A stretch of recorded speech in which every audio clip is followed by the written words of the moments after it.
the news that has gripped the country, I suppose, arguably since the start of the year, and that is Eskom deciding to plunge the country into severe load shedding. On the line now is the Eskom board chairperson, Mpho Makwana. Mr. Makwana, thank you very much for your time.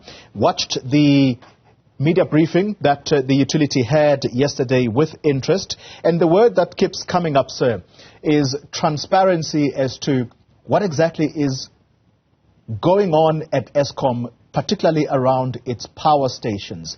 How bleak a winter are we likely to face?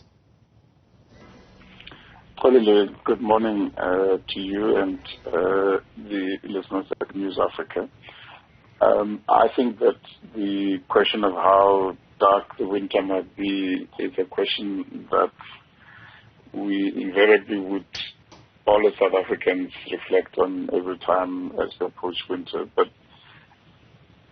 remember, we undertook that we would be giving regular, frequent briefings and so forth.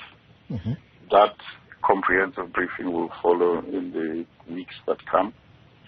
Our top of mind now is to deliver on the promise we've made of ensuring that between now and the end of March, we restore energy availability factor to at least 60%. That is the beginning point, because once we hit that delivery milestone, it gets us set for the question that you're asking.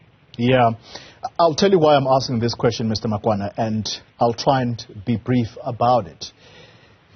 We are in the middle of summer, having come from a festive season where we were on full-on load shedding, came back to work, and severe load shedding began, hovering between stage 4, 5, and indeed 6. I'm simply asking this question because what the CEO also added to yesterday was that maintenance is now going to somewhat be stopped, particularly around the winter months, because of the amount of demand that there is. If the situation is as it is right now, again I ask you the question, how bad a winter are we looking at? It's a premature question, Mr. Mkambi. We are doing what we can now to prepare ourselves for that. It is January. We are 4 months or so to winter. And hence I'm saying that we should now give Eskom the space to conduct the requisite maintenance, which we're busy with in preparation for that. We should give Eskom space to implement what we've now given an undertaking to do, which is to restore energy availability to at least 60% by end of March. And when we give the briefing in the March update in relation to this 60% milestone, at that time, as we've undertaken, we'll be including the benefit of being briefed, co-briefed by the independent service provider that we've mentioned, where we said that's part of us being able to now create better transparency also around these briefings. Mm-hmm. So let me respectfully ask that you allow us that space to hit the 31st March milestone, and at that point we'll be able to give a proper, well-informed briefing to answer that question properly. Are you at least able to tell us when this permanent stage 2 and 3 load shedding will start for the next 2 years? In our comprehensive briefing, which included a set of technical slides, and I think one can from your side also follow comprehensively with the operational team, we give clear perspective of the milestones we're going to embark upon. We give a clear perspective that the first milestone is the one I've just shared with you. And the reason it is linked to 31st March milestones year on year is because there's a constant rally to balance capital constraints with technical constraints. So it's like if you planning to take your car for service, if it's on some people call it a service plan, some people call it a motor plan. If it's on a prepaid service plan, you would ordinarily just wait for the car to tell you that I'm due for service, and you would take it to whoever the manufacturer is or dealer is that your car is in relation to its make. Yeah. Now, in this instance, we are on a mission that every year we have to ensure there's requisite capital allocation to make sure we're able to deliver. So after 31st March, the next milestone is 31st March 24, to ensure that we deliver the EAF at 65%. And thereafter, 2025, we deliver the EAF at 70%. And thereafter, it will be hovering, as we've said, at 70%. Once you're at 65% energy availability factor, you will hover between level 1, stage 1, stage 2 load shedding. Again, depending on supply and demand. The key message that as media houses you can help us, because as I said yesterday, we all need to help.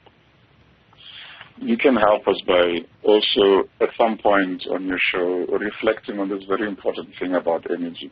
Yeah. The challenge anywhere in the world, Khalil, is that electricity, it cannot be stored in huge quantities. The original logic of electricity supply is you produce on demand. Mr. Makwana. That is why the predicted results, responses you're looking for can never be given by anybody in an electricity, not just Eskom, anywhere in the world. All right. Mr. Makwana, I have to ask one critical question. Your response is largely technical this morning. But can I ask a simple question and hoping for a simple answer? The President yesterday said he has asked you not to implement the 18.6% tariff hike. Are you going to respect that? That is not actually what has been asked. What has been asked of Eskom is to look at whether we are able to cushion the impact of the 18.5% by looking for other ways of implementing the 18.5% tariff. So the matter of how we implement the tariff, as I explained on a different platform earlier this morning, is driven by a legal principle called functionis ex officio. You perform your function in relation to a legal framework. The model that governs Eskom in terms of whether you purchase a screwdriver or whether you purchase a big piece of equipment is all driven by a predetermined regulatory model by the regulator. So including the tariff, it is all predetermined in that framework. So we have the benefit of people who are some of the top brains in the country in terms of income statements and balance sheet management. They will be looking through the Investment and Finance Committee, through the Audit and Risk Committee, what the possibilities are. At an appropriate time, as we get invited to NECOM meetings, which are chaired by the President, we will then give feedback in terms of what we found to be possible or not possible. All right. And then at that appropriate time, we'll be able to say this is feasible, this is not feasible. But by law, we're expected to honor and comply with the decision of NERSA. Mpho Makwana is chairperson of the board at Eskom. I hope you understood that. All right, that takes us closer to 10 o'clock.